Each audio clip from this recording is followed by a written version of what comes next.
ধর্ম হোক যার যার, বড় মা সবার। আজ সত্যি বিশ্বাস হলো বড় মা না টানালে তার দেখা পাওয়া যায় না।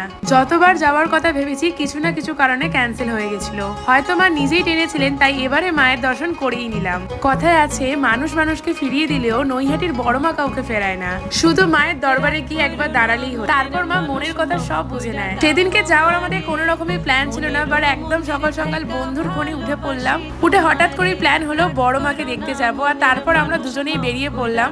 দুটো ট্রেন পাল্টে নেমে পড়লাম নৈহাটি স্টেশনে। স্টেশন থেকে মন্দির পর্যন্ত ছিল উপচে পড়া ভিড়। ভক্তদের ভক্তি, ভালোবাসা আর মাতৃতন্ত্রে মুখর পরিবেশ তৈরি হয়েছিল। আর আমরা প্রথমে চলে গেছিলাম ফেরিঘাটে, সেখানে গিয়ে একটু মা গঙ্গার জল মাথায় নিয়ে নিলাম।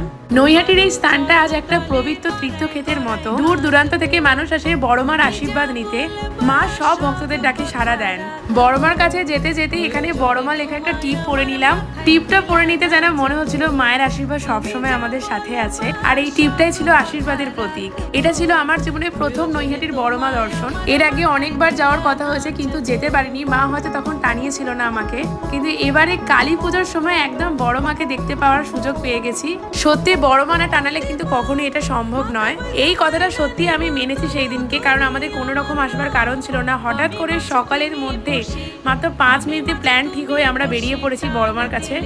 দেখো উপচে পড়া ভিড়, কত মানুষের ভক্তি ভালোবাসা নিয়ে মায়ের দর্শন করতে এসেছে অনেক দূর দূরান্ত থেকে। আর ভিড় ঠেলে ঠেলে অবশেষে আমরা মায়ের খুব কাছ পর্যন্ত পৌঁছে গিয়েছিলাম। আমার মনে মনে অনেকদিন থেকে খুবই ইচ্ছা ছিল বড় মা দর্শনের, হয়তো সেই টানেই মা আজ আমাকে ডেকে নিলেন। শুনেছি তার দর্শন পেতে হলে মনের টান থাকতে হয়, কেবল ইচ্ছা করলেই দেখা মেলে না। আর মনের টানই সবচেয়ে বড় টান। মায়ের সেই অপরূপ রূপ দেখে সত্যি মন ভরে গেল। মা যেন গয়নায় মোড়া, চোখ দুটোতে ছিল এক অসীম শান্তি আর আশীর্বাদ। বড় মার মুখে সবসময় এক শান্ত মায়াময় হাসি যেন রয়েছে, যেন চোখের দিকে তাকালে সব কষ্ট চিন্তা গলে যায়। মাকে শুধু দু চোখ ভরে দেখেই গেছি। সত্যি এমন রূপ শুধুমাত্র সোশ্যাল মিডিয়াতে দেখেছি, আর নিজের চোখে দেখছি সেটাও বিশ্বাস করতে পারছিলাম না প্রথমে।